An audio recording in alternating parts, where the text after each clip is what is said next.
कराची में के इलेक्ट्रिक के अमले पर 24 घंटे में 2 मरतबा हमले किए गए। एहसनाबाद में बिजली का कनेक्शन काटने के लिए जाने वाली टीम को तशद्दुद का निशाना बनाया गया, जबकि थाने में शर्जील गोपलानी के खिलाफ मुकदमा दर्ज कर लिया गया। CEO के इलेक्ट्रिक कहते हैं कि बिजली की कीमतें के इलेक्ट्रिक के हाथ में नहीं हैं, कीमतों का तयन हुकूमत पाकिस्तान करती है।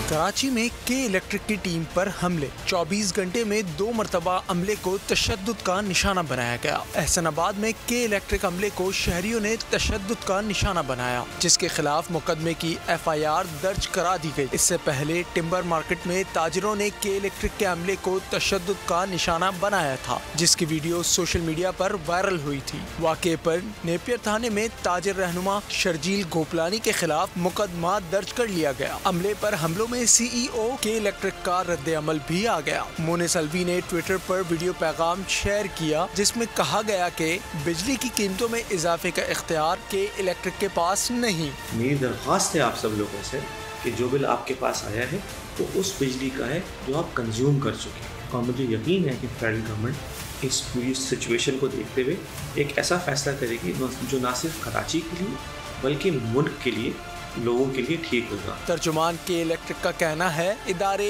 या अमले पर हमला किसी सूरत काबिल कबूल नहीं। इश्तियाल और तशद्दुद से सूरत हाल बेहतर नहीं होगी। सब्सक्राइब करें और बेल दबाएं ताकि कोई खबर रह न जाए।